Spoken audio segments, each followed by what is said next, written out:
Mimi niko na wenzangu, pamoja na mimi nipo na Miss Alice Moher, pamoja na Mr. James Luhanga, ambaye pia ni mentor wetu katika kazi hizi tunazozifanya. Sisi wote ni wataaluma wa fedha ambao tunatambulika hapa Marekani kama licensed financial professionals. Na pia na kwa sababu hiyo tunajitambulisha hivyo tunapokuwa tukifanya kazi zetu. Presentation yetu ya leo itachukua dakika kama 45 hivi. Halafu tutaruhusu maswali. Kama unaweza ukaandika kwenye chat box, lakini kama utaweza kusubiri mpaka tumalize, basi tutatoa nafasi kwa ajili ya maswali na mtatuuliza, tutakuwa na muda wa kuwajibu. Tutaongea lugha zote mbili, Kiswahili pamoja na Kiingereza. Tunatambua kabisa kwamba katikati yetu hapa kuna wataalamu wa fedha na watu ambao hawana uzoefu wa fedha kabisa. Kwa hiyo tutajaribu pia kutumia lugha ya kawaida sana ili iwe faida kwa wote. Nitaanza kwa kujitambulisha mimi mwenyewe kwanza, halafu wenzangu watajitambulisha wakiwa katika sehemu zao za maongezi. Kama nilivyotambulishwa na naitwa Diana Monica Kisaka. Mimi ni Tausi member wa Pacific Chapter. Kitaaluma mimi ni banker, lakini pia ninafanya consultancy in management, entrepreneurship na vitu kama hivyo. Nina track record ya kazi ya zaidi ya miaka 20 nikifanya kazi private pamoja na public sector, Tanzania pamoja na nchi zingine mbalimbali. Na kwa sasa mimi ni mwanafunzi wa shahada ya uzamivu in management, leadership and organization strategy. Kama nilivyowatambulisha, hao ni wenzangu, lakini wataendelea kujitambulisha watakapopata nafasi. Kwa nini basi tuko hapa jioni ya leo na kwa nini tuongelee fedha? Miaka 3 iliyopita nyuma, nilipofika hapa Marekani, nilijaribu kutafiti sana kwamba mifumo ya fedha katika nchi hii ni aina gani, watu wanaishije na namna gani watu wanakuwa matajiri kupita kiasi kwa muda mfupi sana, na baadaye wakishakuwa matajiri wanakaa hapo kwenye utajiri wao kwa muda mrefu sana. Na nilijaribu kusoma vitabu, nikajaribu kuuliza watu, nikajaribu kuangalia sehemu mbalimbali, lakini sikupata majibu ya haraka sana. Kila ambacho nilikuwa ninakipata kilikuwa kinahitaji ukifanyie kazi ya ziada. Kwa hiyo katika kuuliza maswali na kuongea na watu, nikakutana na dada Alice ambaye yuko hapa, Alice Moher, na akaniintroduce kwenye kampuni moja inaitwa WFG, World Financial Group. Na nitaongea kidogo kuhusu World Financial Group.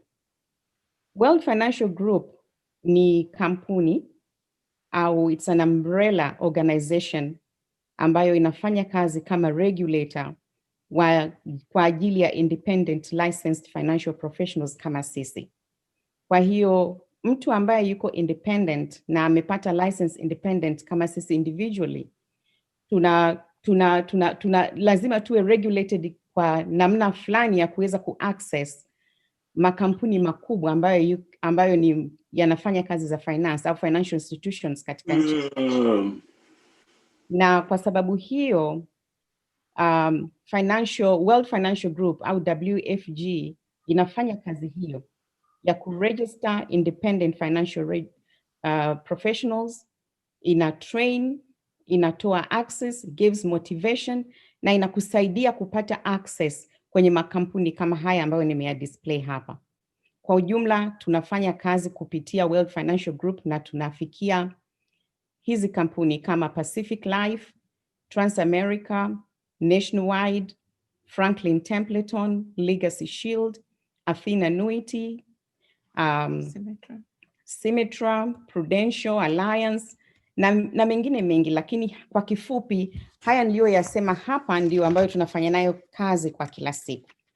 Na kwa nini basi tunayaleta haya makampuni hapa? Ni kwa sababu tu mpate kutambua kwamba hizi kazi hazifanyiki nyuma ya pazia, zinafanyika wazi. There is a lot of transparency kwa jinsi ya kuzifanya, kwa sababu katikati yetu sisi na financial organization hizo tuna World Financial Group ambayo pia inaturegulate, inahakikisha sisi tumepata training ya kutosha ya kuweza kupata access kwenye hizi kampuni zingine, na ndio maana tunapata hiyo credential na tunakuwa legal in that front.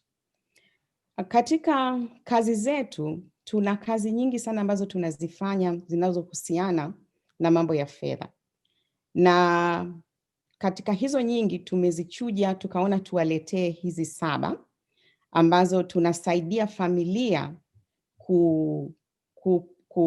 kuongeza kipato, kupunguza madeni, kupata fedha kwa muda mfupi, kuacha legacy au tunapokuwa tumeondoka, kulinda fedha zetu ambazo tunazo na vipato vyetu, kuandaa fedha kwa ajili ya watoto wetu ambao wanaenda chuo na kuwawekea fedha za ziada baadaye, na kujiandaa sisi wenyewe kwa ajili ya tax free retirement. Sasa hivi ni vitu vingi sana kuviongea vyote siku ya leo, alafu kila kimoja tukaweza kukifahamu kwa undani. Tulimuuliza mwenyekiti kwamba je, wanatausi watapenda kujua nini tuongelee leo, na alikuja na majibu akasema kwamba watapenda kujua ni namna gani mtu anaweza akaongeza kipato, akalinda kipato chake, namna gani mtu anaweza akaacha legacy, retirement funds zinakuaje, na vitu kama hivyo, na namna gani mtu anaweza akapata kazi ya ziada akajipatia kazi nyingine ambayo itamuongezea kipato kuzidi kazi ambayo anaifanya kila siku. Kwa hiyo tume narrow down, out of the 7 tutaongelea tu vitu vitatu jioni ya leo, na kwa sababu ya muda, lakini tutauomba pia utawala wa TAUS kama wataendelea kutupa nafasi kwa wakati mwingine, pia tutaziangalia pia na sehemu zingine ambazo tutapenda kuziongelea kwa undani. Kwa hiyo mimi kwa leo nitaongelea vitu ambavyo vinatupa stress financially kama binadamu. Katika maisha, tunapoendelea kuishi katika ulimwengu huu, tunakutana na mawazo kama watu wazima, tunakutana na mawazo ya kwamba hivi nikipata kuugua leo, nikashindwa kwenda kazini, inakuwaje? Hivi kwa bahati mbaya ikatokea nikapumzika, kwa sababu hilo ni agizo la Mungu, itakuwaje kwa wale ambao wanabaki? Na nikiretire, je, nitaweza kuishi maisha yangu ambayo ninaishi sasa, nika maintain my standard of living kama ninavyoishi sasa? Tafiti zinatuambia kwamba hapa katika nchi ya Marekani, kila baada ya sekunde 30 kuna mtu anakuwa diagnosed with cancer. Sekunde 40 mtu anapata heart attack. Sekunde 40 mtu anapata stroke. Lakini kitu ambacho kinastusha sana ni kwamba katika watu 10, watu 7 wanaofariki katika nchi hii ya Marekani wanafariki kwa sababu ya kuugua magonjwa ambayo hatukuyatarajia. Ndio kama haya hapa tunasema kwamba mtu umeamka asubuhi, uko salama kabisa, umeenda kazini, umeanguka, umepata heart attack, umeshindwa kuendelea na kazi. Na tunajua, sisi tunafahamu ya kwamba nchi hii bila kuamka na kwenda kazini mambo yanakuwa magumu sana, kwa sababu tunategemea vipato vyetu vya kila siku kwa ajili ya maisha. Statistics na data zinasema kwamba katika nchi ya Marekani, mtu wa kawaida kabisa average katika akaunti yake ya benki anaweza kuwa na $400 na sio zaidi ya hiyo. Sasa hiyo inaniambia kwamba sisi wote hapa kwa ujumla wetu in average, na repeat, sisemi kila mmoja, lakini tuna struggle kuwa na savings more than $400 in our accounts. Na tunafanya kazi kila siku, usiku na mchana, tunahangaika, na tunajua tumekuja hapa Marekani kutafuta maisha, masomo na hivyo vitu vyote, lakini bado hatufikii yale malengo ambayo tunatakiwa kuyafikia. Kwa hiyo katika hayo ninaendelea kwa kusema kwamba basi ikitokea umeugua, mawazo yanakuwa kama haya. Haya basi, umeugua alafu imetokea bahati mbaya, sasa umepumzika. Sasa inakuwaje? Unataka kufanya nini? Unataka kuacha bills nyuma au unataka kuacha legacy? Na kama unataka kuacha legacy, itakuwa ni legacy ya namna gani? Watu wengi tunafikiria tu kwamba nikifariki nitazikwa, yatakwisha. Lakini Mungu ametupa majukumu katika hii dunia. Ametupatia familia, ametupa watoto, ametupa extended family ambazo zinatutegemea. Kuondoka kwetu kwa ghafla tu huku nyuma, tunaacha kazi na mzigo mkubwa. Je, tunajiandaaje katika kuacha legacy ambazo zitasaidia watu for a longer period of time, na wao pia wakajifunze kitu katika hilo?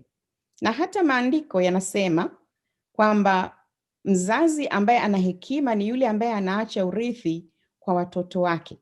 Kwa hiyo tuna jukumu la kiroho na tuna jukumu pia la kimaisha, kwamba tunaishije na tunaachaje nyuma. Halafu tusipougua, tusipokufa, tutabaki, lakini tutazeeka. Tutaendelea kwa muda wa kuzeeka kwa muda mrefu. Na tunajua kabisa kwamba tunapozeeka nguvu za kufanya kazi zinapungua, na kwa sababu hiyo hata kazini hatutaweza kwenda, kwa sababu hatutaweza kuproduce kwa kiasi kikubwa kama ambavyo tuna produce sasa hivi. Kwa hiyo retirement ni kitu ambacho ni vizuri kukiangalia kwa namna ya juu sana, kwa sababu Mungu akitupa maisha marefu kama alivyopanga, tukaishi miaka 70 na zaidi, basi tuta-retire. Na tuki-retire, kuna vitu ambavyo vinatupa mwanga. Kwa mfano, watu wote ambao wako employed hapa Marekani wana kitu kinaitwa 401k, 413b, 457. Inategemea umeajiriwa na sekta ipi. Na kwa sababu hiyo watu wanakuwa na comfort kwamba ninafanya kazi lakini nina 401k yangu. Siku nitakapoacha kazi, basi nitachukua 401k, nitaenda Tanzania, nitafanya mambo yafuatayo. Au nitachukua 401k, nitafanya mambo ninayotaka kufanya katika uzee wangu. Hiyo section nitaiacha, nitaiskip kwa sababu mwenzangu ataiongelea in details. Lakini pia kuna social security na pension fund. Na tunafahamu kwamba tunapokuwa kazini kuna fedha ambazo tunawekeza pembeni on social security ambazo zije kutusaidia wakati wa retirement. Sisi mpaka sasa hivi kama binadamu tuna standard fulani tumeshajiwekea maisha. Tuna nyumba, tuna gari, tuna vitu ambavyo tutahitaji kuendelea kuwa navyo hata katika uzee wetu na pengine zaidi. Lakini niwaambie tu siri kwamba social security na pension fund haitakuwa na kiwango kile cha fedha ambacho unapata wakati huu ukiwa na nguvu unafanya kazi. Na kwa nchi hii ya Marekani, watu 3 wanaofanya kazi wanamlipia mtu mmoja wa social security. Na inavyoelekea na statistics zinatuambia going forward kutakuwa na tatizo, kwa sababu kutakuwa hakuna watu, kwa sababu watu wanazeeka kwa haraka na wana retire wengi kwa sababu miaka iliyopita watu walizaliwa wengi kwa wakati mmoja. Kwa hiyo retirement inakuwa kubwa kwa watu wengi, kwa grupu kubwa kwa muda mfupi, na hiyo ratio ya 3:1 inakuwa haifanyi kazi tena. Lakini pia mfuko wa social security unapungua. Kwa hiyo kuna mengi hapo katikati. Yote hayo ni ya kuconsider wakati tunaangalia huu taratibu mzima wa mambo ya retirement. Sasa sisi kama World Financial Group na licensed financial professionals tumekuja kwenu na some products, lakini pia ni options ambazo mtu anaweza kuwa nazo wakati anafikiria vitu hivyo vitatu. Kama unapata financial stress kwamba nikiugua itakuwaje, nikifariki itakuwaje, nikiretire itakuwaje, basi kuna options. Na hizi options ni vizuri kuzijua, na ndio maana tuko hapa leo kwamba tuwaletee options. Usiwe kwamba hujui kabisa kitu kinachoendelea au ufanye nini. ni kwamba ujue alafu ufanye uamuzi kuchukua hatua iwapo utapenda kuzitumia option hizi. Hii package inaitwa Income Protection with Life Insurance. Ninafahamu kwamba watu wengi wanajua kwamba life insurance ni kuweka fedha pembeni, baadaye ukifariki ile fedha itaenda kwa beneficiary. Lakini ni clarify tu hiyo inaitwa death insurance au term insurance. Life insurance ni ile ambayo unapata mafao yako wakati ukiwa mzima, bado hujafariki. Lakini pia inakupa avenue ya kupata mafao hata pale umefariki na wale beneficiaries pia wakafaidi, na ukapata pia mafao pale unapokuwa umekuwa in a disability manner or mode. Hiyo ni option unaweza kuchagua. Kwa hiyo hii product inaitwa Term with Living Benefits na inakusaidia kukulinda wewe na kulinda kipato chako pale unapokuwa critically ill, chronically ill, terminally ill, au unapokuwa umefariki au unapokuwa disabled. Hii solution inaweza ikakupa up to 90% of your policy value unapokuwa critically ill. Na nikisema critically ill nina maana unapokuwa umepata heart attack, stroke, cancer au major organ transplant na vitu kama hivyo. Kwa mfano, ukawa na cover ya $1,000,000 kwenye your life insurance na ukapata shida kama hii ya kuugua, ukawa critically ill. Hii program inaweza ikakupa up to 90% ambayo ni $900,000 kutoka kwenye $1,000,000 ili kusaidia wakati ukiwa bado mzima. Na hiyo ina apply mtu anapokuwa akiwa chronically ill. Hapo pia program hii inakupa up to 24% of the policy value. Kwa maana ya kwamba utapata kama policy value yako ni $1,000,000, basi utapata $240,000 kwa mwaka mzima mpaka hapo utakapokuwa umepona.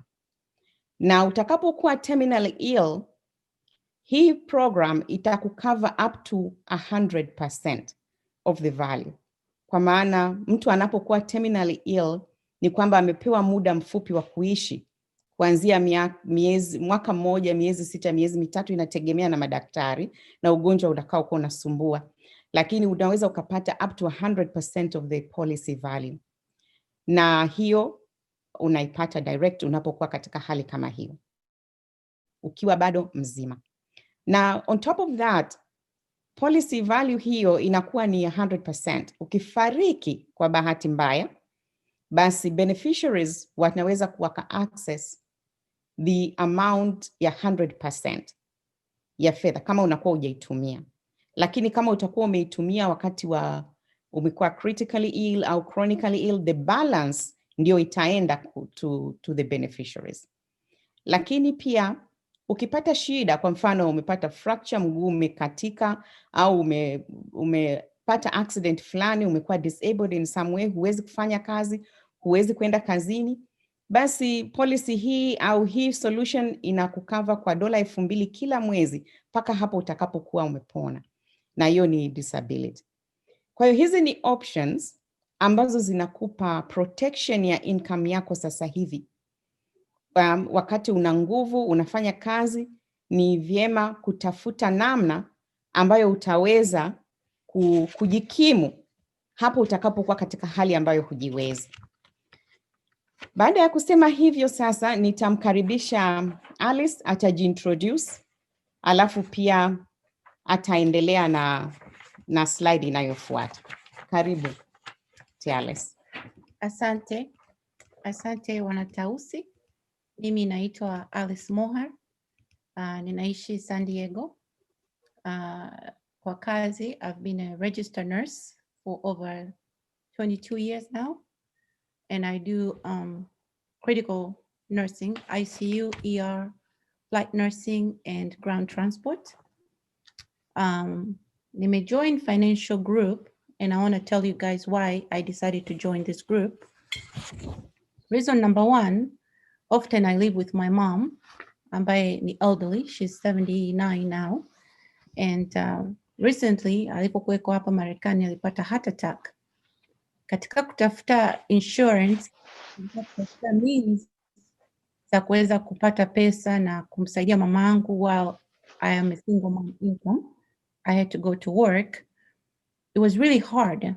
But across the street, my neighbor is 90 that lives on a 5-bedroom house, and she has a caregiver that comes every single day that do everything for her. Kwa hiyo nika reach out to find out kwamba how could she afford, you know, a house like that in San Diego. Unajua prices zetu huku kwetu zilipo. Kwa hiyo katika kuongea naye nika find out kwamba there's something that's called IUL. Kwa hiyo katika my research nika find out kwamba being a single mom, na mnajua kwamba katika healthcare ukisikia kuna overtime, we always go for extra shift, we always work extra. So I had to ask myself kwamba I work so much, my income is so high, I pay so much taxes. What can I do?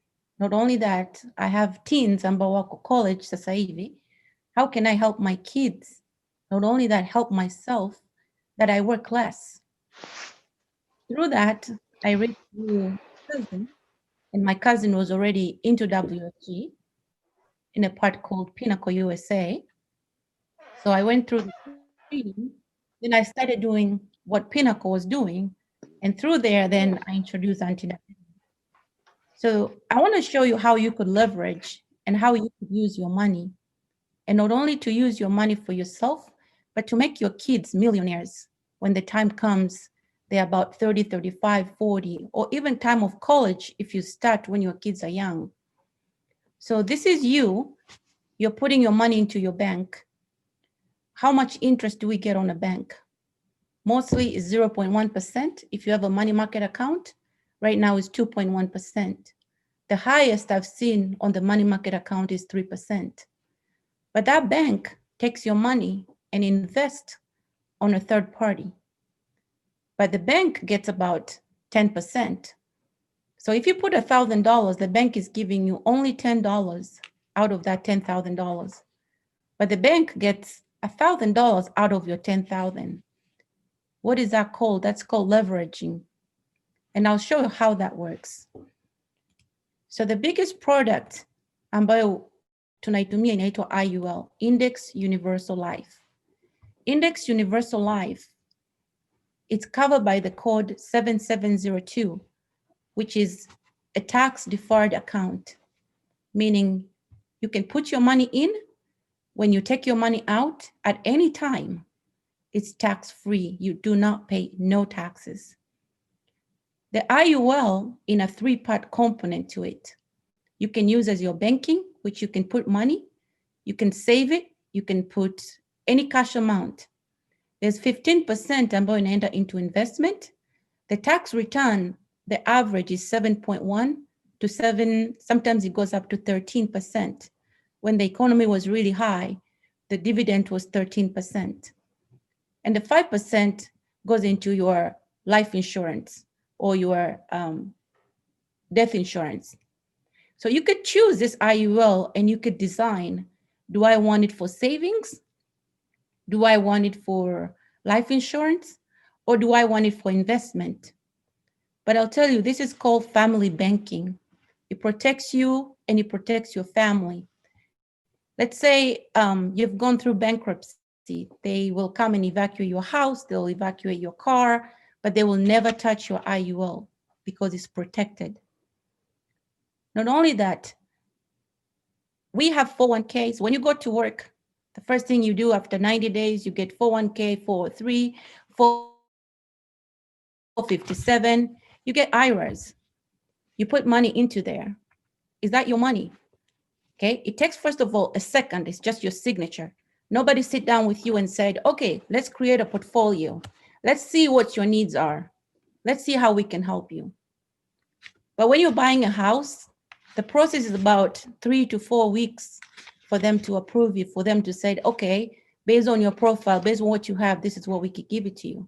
You go buy a car, they have to run your credit. They have to see, can you qualify? But with the retirement packages, you just go and sign a number, put your signature down, and it's done. Why? Because that money belongs to your employer.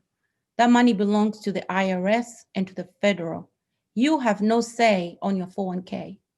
Any 401k, you cannot touch it until you are age 59. If you touch it, you have a penalty. Not only that, all the 401ks, they're all controlled.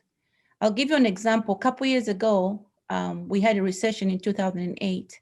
There was a company in Houston, it's called Enron, and it ended out of business. All those people who put their money into that 401k, 457, they lost everything because the company went out of business. So think of the loss, it's so huge. All the 401k, 457, they fluctuate depending on the market. During Corona time, wote mlioko na 401k, you could look on your account and there was a big, big loss. But the IULs, they're index account. What does the index account mean? The money grows, grows, grows. There's a recession, the money cap, it does not drop down. Okay, the economy is stimulated, the economy is going up, your IUL goes up.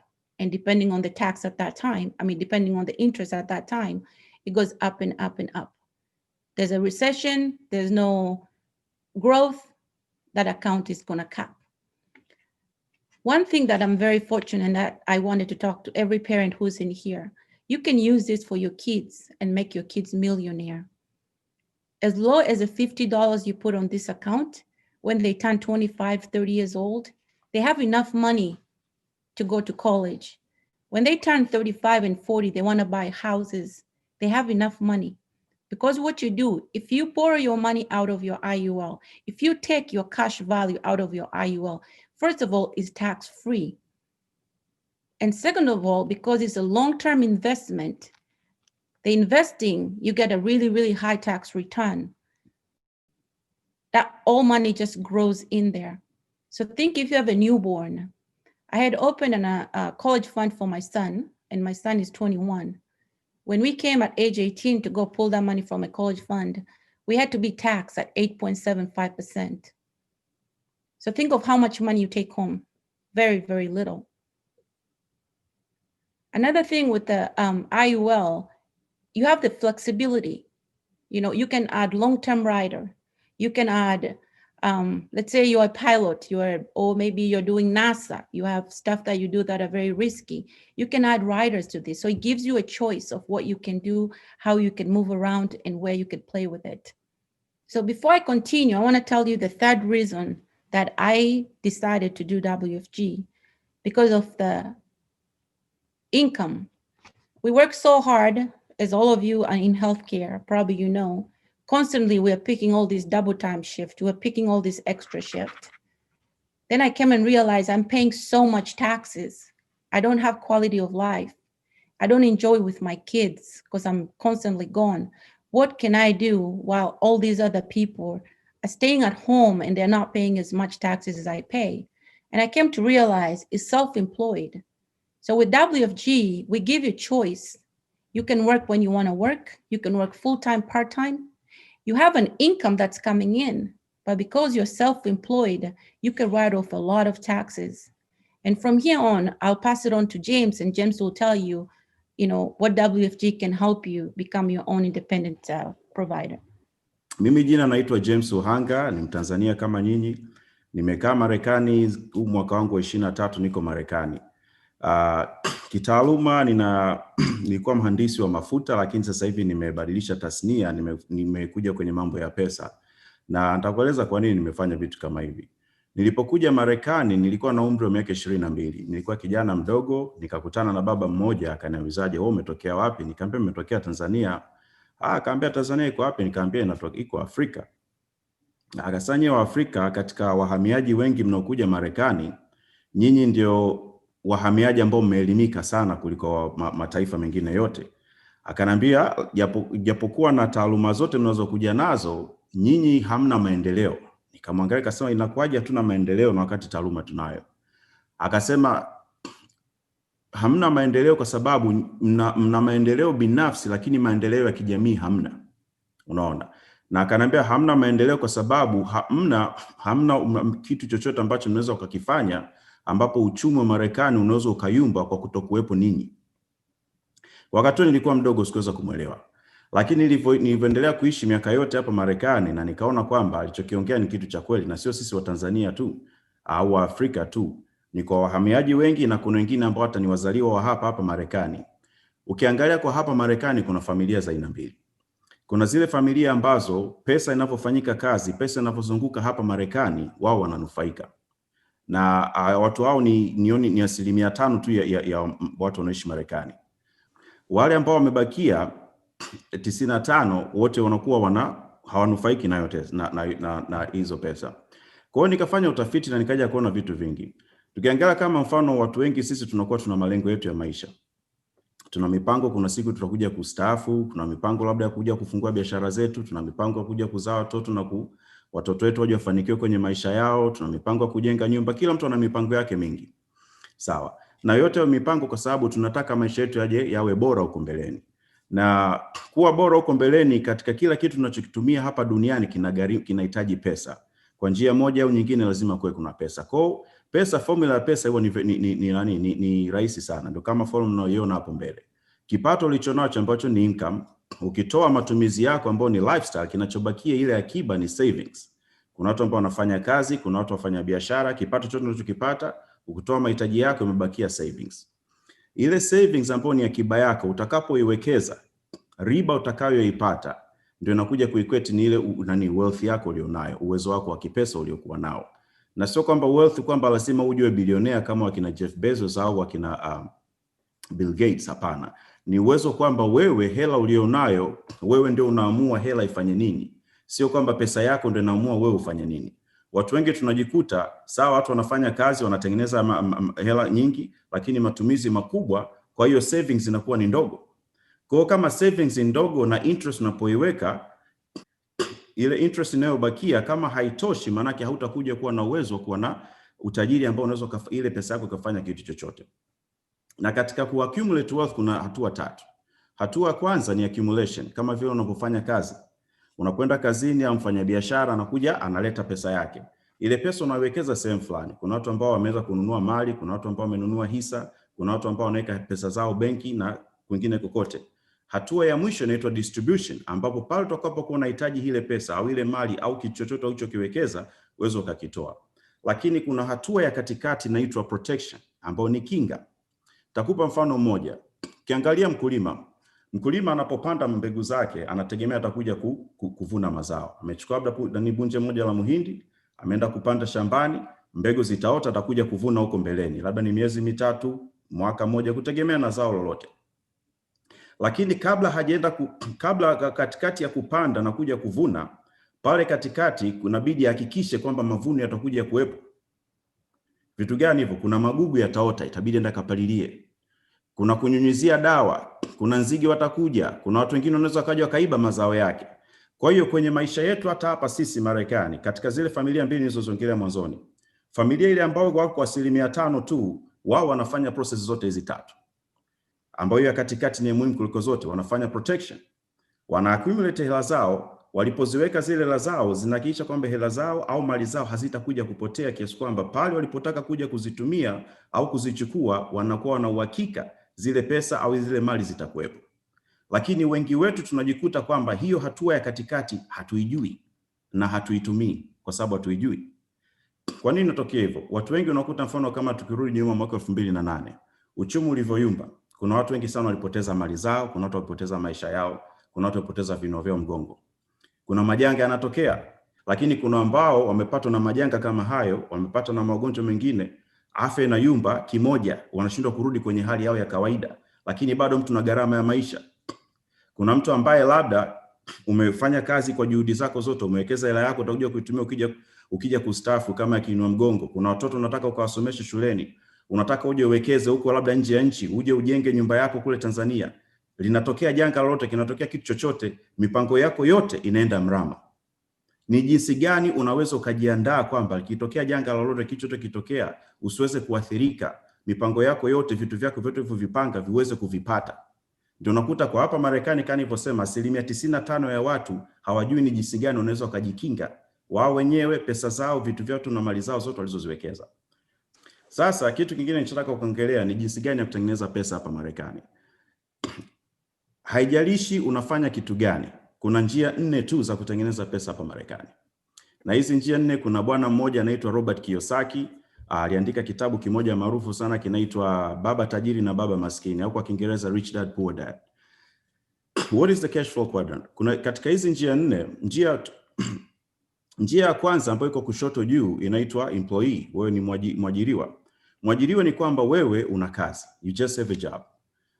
Ya pili yake kushoto chini, you are self-employed. Self-employed ni kwamba wewe unamiliki ile kazi. Sasa wanafanana vipi hivi vyote viwili? Mwajiriwa na mtu aliyejiajiri mwenyewe, hela unayotengeneza, pesa unayotengeneza inategemea na muda ulionao mkononi.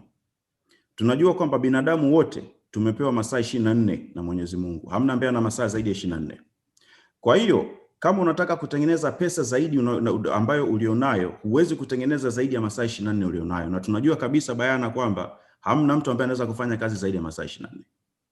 Tuseme hata kama unalipa labda $100 kwa saa, katika labda utafanya kazi masaa 20, kwa maana hiyo unakuwa siku moja unaweza kutengeneza $2,000 tu, huwezi kutengeneza zaidi hapo. Sasa inakuwaje pale unapotaka kutengeneza hela zaidi, utafanyaje? Na wakati muda unakuzuia, una kikomo cha muda. Umeona?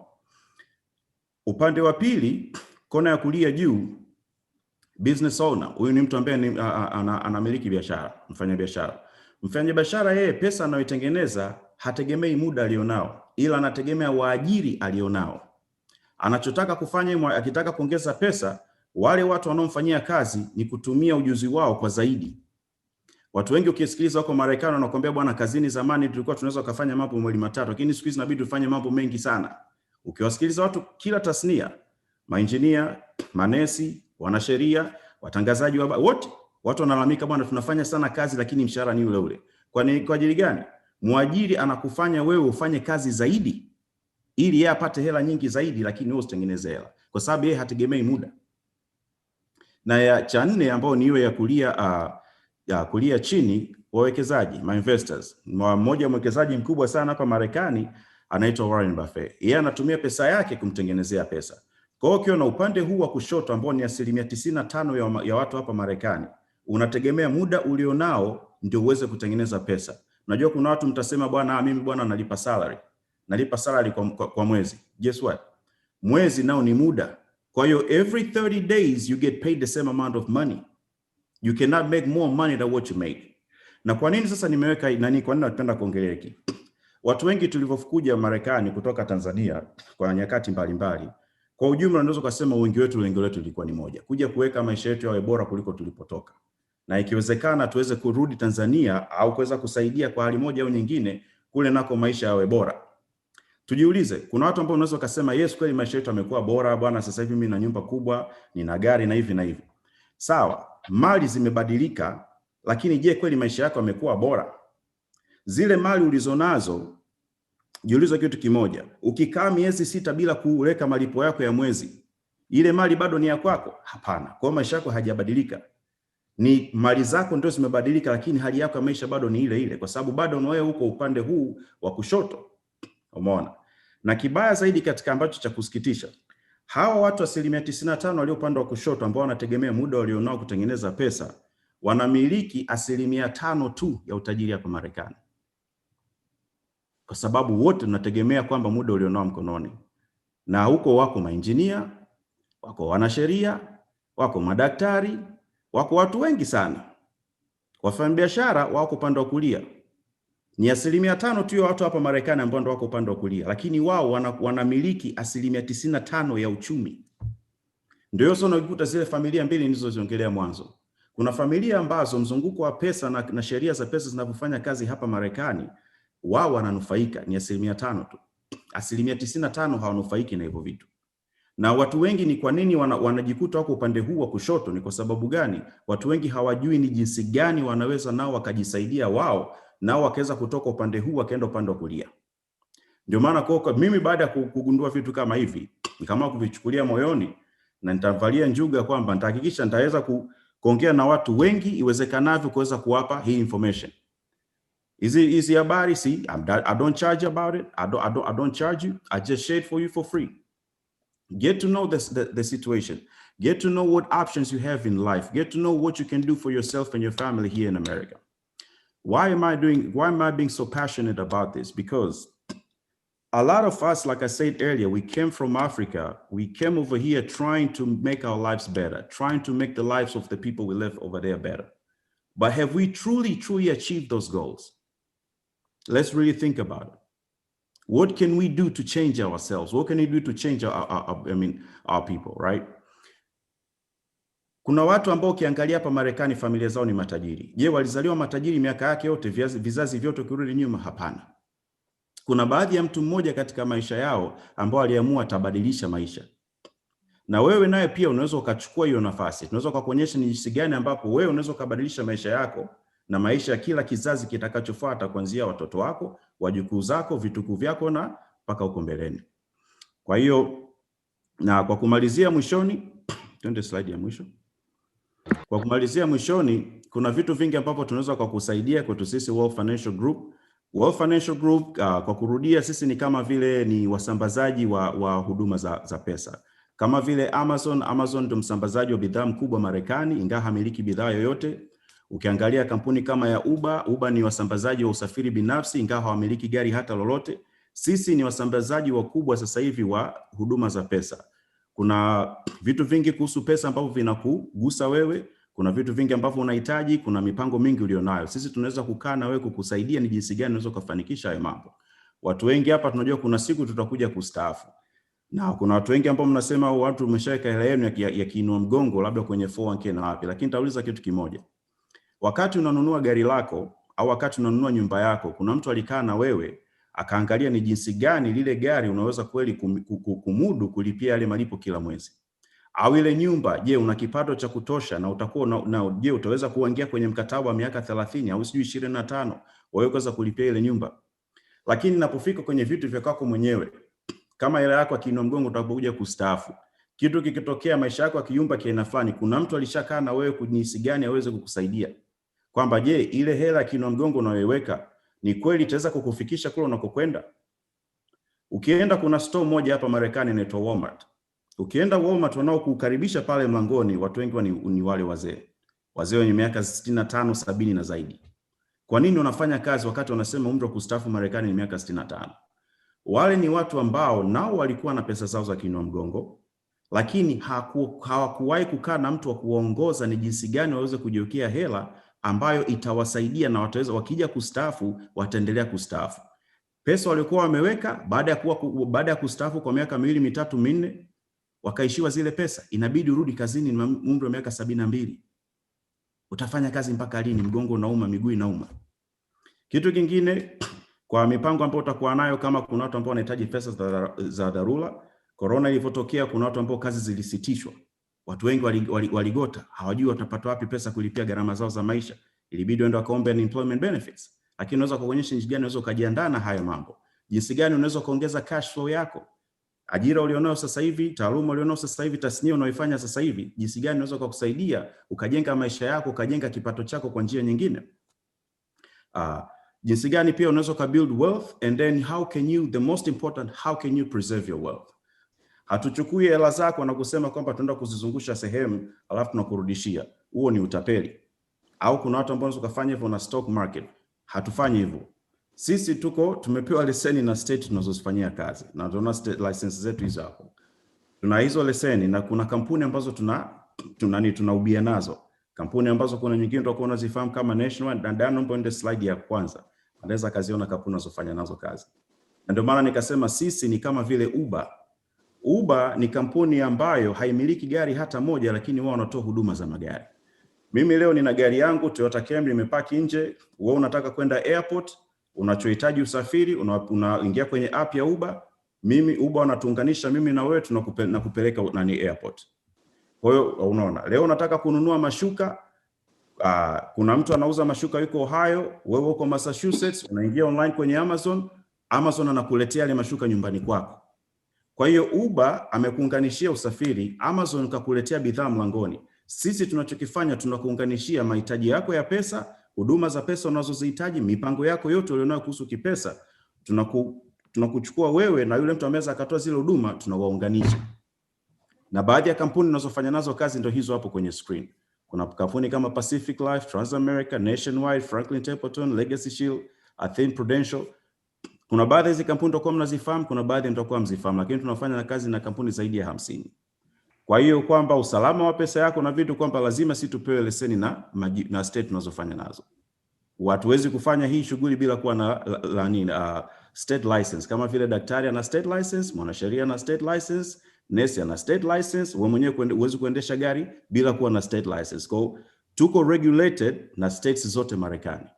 But an IUL, if it designed right to meet your need, an IUL is a good thing. Before you even buy an IUL, you get an illustration, and that illustration will show you everything from A, B, C, and it will show you the fees, it will show you how it will grow and how much it's supposed to grow when the economy is doing good and when the economy is doing bad. We designed through World Financial Group, the IUL, with the lowest interest of 2.75. But that interest can go as high as 13. And we'll show you for the last 10 years, the type of IUL that you want, how it has played around. And then you make the decision. But ukiangalia kwenye YouTube, ukienda kwenye any of the media, they'll tell you the first thing, IUL has a lot of fees.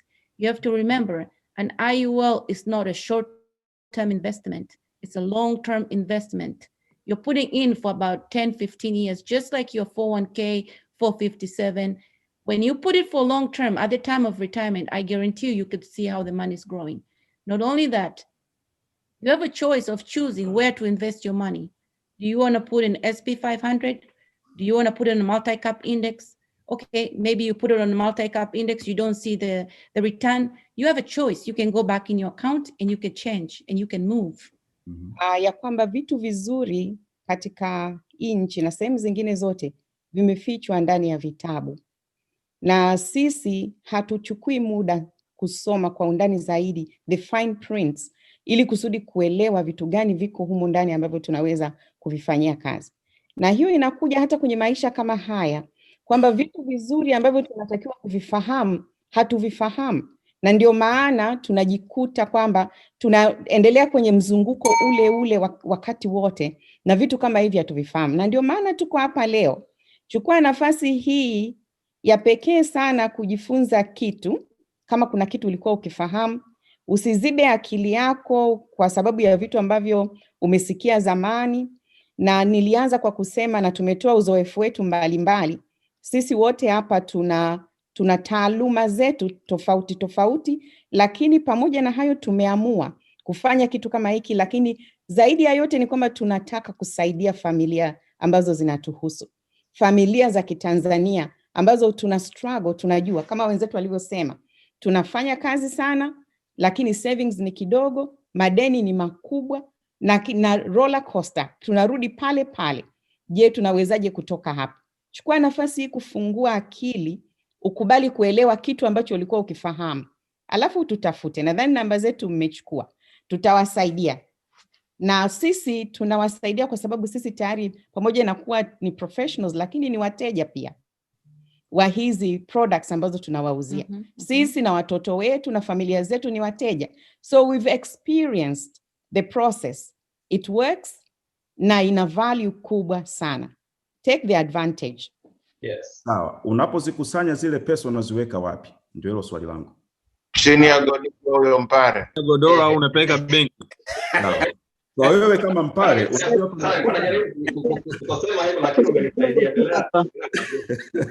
unawakilisha Wapare kila mtu.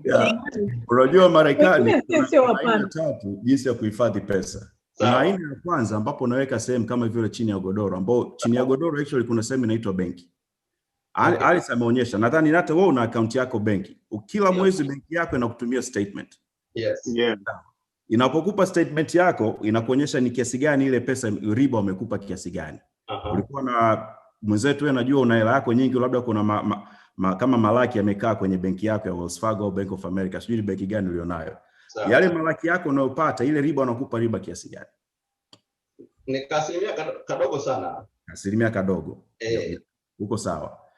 Benki yako ukiweka hile hela, najua kila benki ina safe mle ndani. Ile pesa unaifanyia nini benki? Inakaa kwenye safe au unaifanya kitu gani? Kinachotokea kwenye benki akinihusu mimi, ninasubiri tu wakati zimeshakusanyika za kutosha na kupeleka nyumbani. Sawa, uko sahihi pia. Okay. Sasa tuchukue mfano, wewe umechukua hela yako na kusanya, ile benki imekaa kule ndani. Wanakupa riba ambako ni asilimia kaduchu. Yes. Mimi naenda benki nachukua mkopo ambao unanipa kama kwenye kipisi cha plastiki kinaitwa credit card. Yes. Credit card yako kama uko credit card unazojua unalipa riba kiasi gani? Almost 18%. 18%. Yeah, nyingi ya kutosha, yes. Unajua ule mkopo wa credit card ni hela ya nani? Nadhani nimesikia kununu ni hela yangu niliyoweka kwenye benki wamechukua kama hela yako iliyozunguka kwenye benki. Sasa kwa nini nimekuuliza hilo swali? Kwamba hela yako wakati unaidunduliza unaweka kwenye asilimia kadogo, unapata vipunje. Kwa nini? Wakati benki wanaichukua ile hela yako ambao wameishikilia, wanaenda kuizungusha, wao wanatengeneza hela kubwa, wao wanakupa vile vipunje. Kwa nini na wewe usiipeleke pesa kule kule unakoiweka benki ambako unapata hela kubwa, baada ya kupata vipunje unapata muhindi mzima? Sawa. Baada ya kupata mbegu ya mboga unapata boga zima. Kwa nini usipeleke pesa yako kule na wewe ukapata manufaa kama wanavyonufaika benki? Okay. Na kupata vizuri. Ile aina ya kwanza. Aina ya pili, kuna watu wengine ambao kweli wanaweza kufanya hivyo, ambao kuna sehemu nyingi kama kwenda kununua hisa. Kuna watu wengi ambao leo unaweza nikaamka asubuhi nikanunua kitu hisa leo, hisa ikapanda 10%, nimetengeneza hela. Lakini sehemu nyingi za hayo marupurupu makubwa unakuta hazina uhakika kwamba hela yako itakuwepo. Sawa. Hiyo ndo aina ya pili ya pesa Marekani. Aina ya kwanza ni kuweka chini ya godoro ambao inaitwa benki. Aina ya pili ni sehemu ambako unaweza ukaweka pesa lakini huna uhakika hiyo pesa yako itakuwepo kesho au kesho kutwa. Okay. Uchumi ukiyumba, hela inakwenda. Uchumi ukipanda, hela inapanda juu. Ila kuna aina ya tatu ambayo unaweka pesa yako sehemu ambako uchumi unapopanda, hela yako inapanda kama uchumi ulivyoenda. Okay. Uchumi ukigota, hela yako haishuki hata senti hii moja.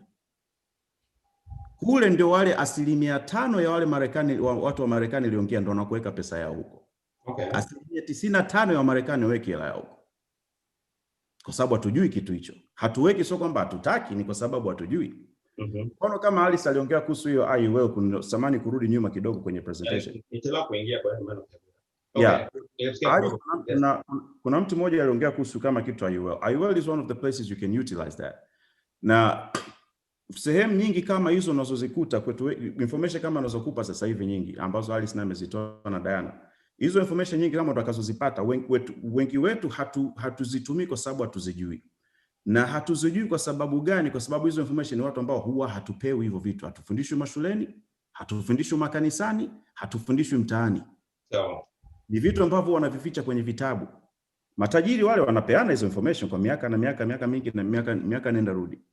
Na watu wengi unakuta sasa hizo tools ambazo nimeziongelea, kama kwa huyo mtu ambaye unataka kuja kujenga nyumba yako huko unataka kwenda kurudi Arusha, unaenda kujenga nyumba yako. Sawa, wakati unajidunduliza, kwa nini na wewe hela yako badala ya kuweka chini ya godoro ambako unaita benki, kwa nini usipeleke sehemu ambako hela yako itakuwa? Kwa hiyo ukipeleka kule kuijengea, unaweza kufanya mambo mengi zaidi. That's all we want to show you. Wakati wa kujifunza tuligundua kwamba insurance as insurance, watu wengi wanaichukulia kwamba ni wakati tu unapokuwa ni mahali ambapo unahifadhi fedha ili uzitumie wakati umekuwa na shida. Lakini watu hawaichukulii insurance kama investment. Na hiyo ni siri kubwa. Tuligundua kwamba makampuni yote makubwa mnayoyaona hapa Marekani, AT&T, Walt Disney, makampuni gani Antalis mengine nadhani nimesahau, lakini makampuni yote makubwa, hata mabenki kama Wells Fargo, Chase and so forth, wote wana invest huku kwenye insurance. Na wanapata hizi returns kwa kiwango kikubwa sana. Na ndio wanarudi kutulipa riba kidogo sana huku kwenye mabenki. Kwa hiyo sasa hii ni option ambayo sisi tunaenda direct to the investor. Na tunapata access ya kupata ile interest the way it is, hatupitii kwa mtu mwingine yoyote. Mimi personally naichukulia hii kama a privilege and an opportunity ambayo watu wengine hawana. Na kama nilivyosema mwanzo kwamba mambo mazuri yamejificha na watu hatutaki kutafuta yalipo, tunaende kwa uzoefu, tunafanya vitu kwa uzoefu. Tujaribu kutoka nje ya box, tuangalie nini kiko huko nje, alafu tuone matunda yake. Nadhani mtafurahia sana kuanza kuona hela kwenye account zenu zinaingia. Mara nyingi tunapofikiria insurance, tunafikiria tu kwamba ni death insurance ambayo wewe hunufaiki kwa kitu chochote. Death insurance ni pale umeshakufa, anayenufaika ni yule beneficiary.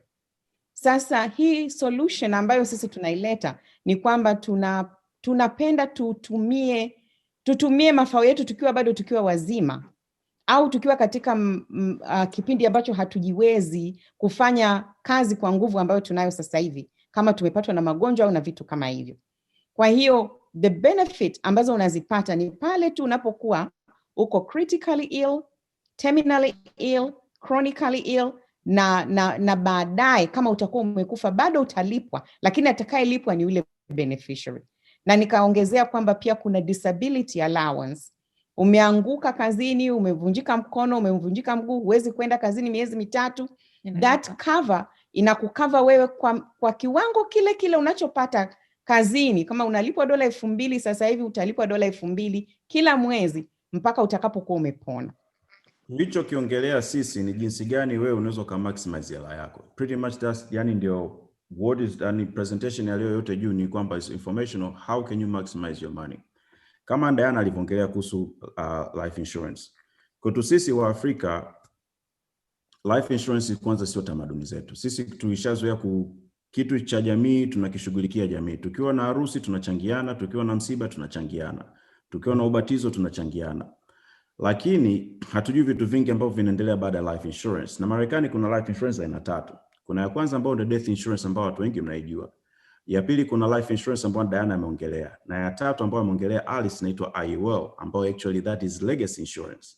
Ni life insurance ambayo inakuruhusu wewe kutumia life insurance lakini for everything but life insurance, to use it as a personal banking.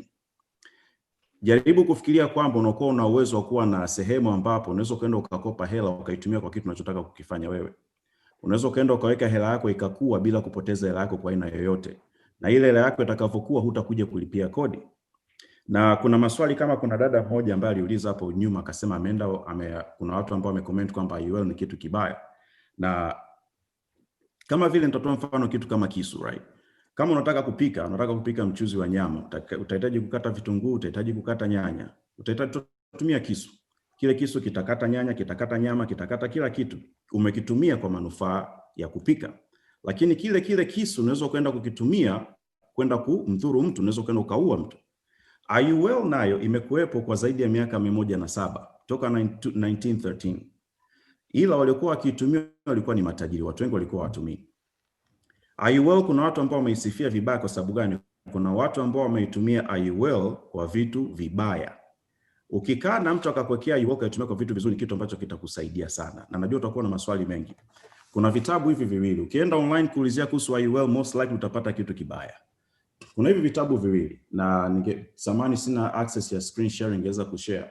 Kuna hivi vitabu viwili vitaweza